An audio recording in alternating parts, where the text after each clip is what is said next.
Dekat kau depan tak ada. Oh, sumpah aku penat jalan. So sebabkan aku nak buat podcast kat sini sementara tengah rehat kejap ni. So tadi kau ingat tak first tadi aku cakap apa? Itulah aku nak memang aku nak rakam, cuma ini masalahnya aku punya yang tu punya bulat apa namanya? Bulat lah, aku bulat lah. Itu memang tak aku nak ketatkan dia susah sikit ketat. Boleh je ketat sebenarnya, cuma aku tak pandai ketat kan.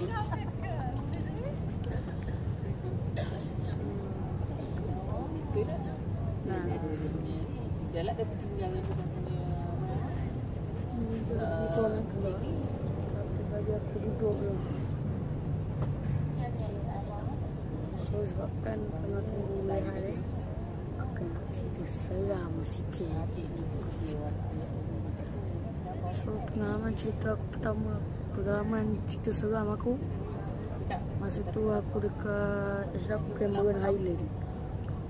Masa tu aku cerita dari awal aku satu perah sekolah. Aku ingat lagi masa tu aku perah sekolah sebelum PKP lah, 2020 lah.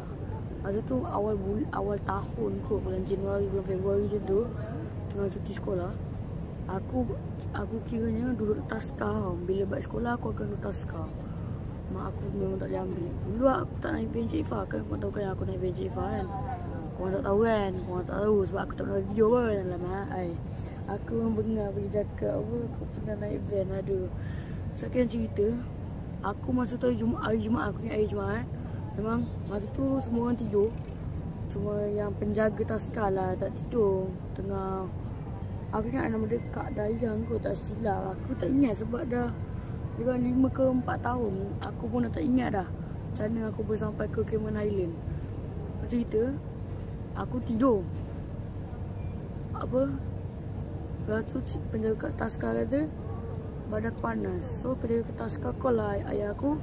Masa tu ayah aku dia kira dia balik tau. Cuma dia balik rumah Jumaat. Memang ayah aku akan balik untuk solat Jumaat. So ayah dia kata call lah bapak aku. Abang aku ada masa tu. Ada ke? Dia tak ada sebab dia tentu sekolah petang. Dia gaji 3. So bapak aku pun datang lah kat taska. Dia ambil aku. Aku memang tak ingat apa-apa langsung. Aku sampai rumah aku terus tidur sampai pagi. Aku ingat lagi malam tu aku memang panas, Masya Allah. Memang tak tahan panas ni. Lepas tu aku bangun je tengok baru pukul 7. jam. Okay. Jadi kita akan sambung balik. So kita akan sambung jalan balik. Tak tahu ni nak jalan ke mana. So tadi kan aku ada cerita seram kan. So tu nantilah aku sambung Aku akan buat video, aku akan sambung balik. Sambung balik cerita tu. Aku cerita balik pada awal. Tak nak cerita dah separuh jalan. Aku ni malas nak buat jalan ni. Sebab tak vibe aku ni nak buat YouTube tapi cerita tak habis. Cerita dah separuh jalan. Ada nampak dalam belakang Oh, ada nama KLCC. Memang apa? Okey lah. Okey, aku sempat ambil gambar sekejap. 1, 2, 3 keping. Aku ni malah nak ambil gambar. Kami jom. Ketinggalan kan. So jom lah. Tu bangunan tinggi tu. Dia bangunan tinggi tu.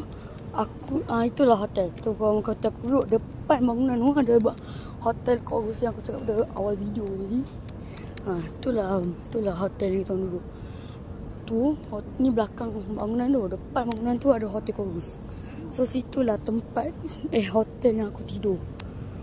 Kat sini aku ikut aku berkhusus selama 3 hari 2 malam. Malam terakhir korang sempat lah tengok aku buat video sebelum aku keluar daripada Kuala Lumpur esok pagi ke tengah hari. Dia akan cakap pukul 12 tengah hari kalau dari hotel.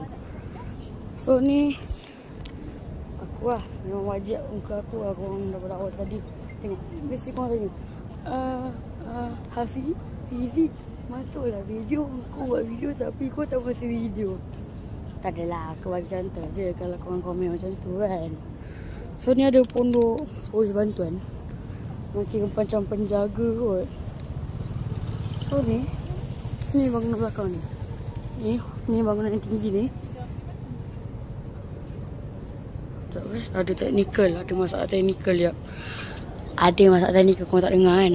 So ni kita orang bahagian tepi KLCC ni.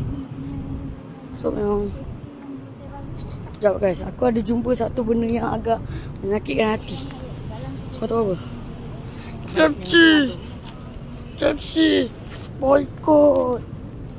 Kenapa KFC kat sini? Dia waktu dah mati. Dekat telon ni memang dekat ni. Ada tu guys. Ital Auto Malaysia. Dekat telon tak?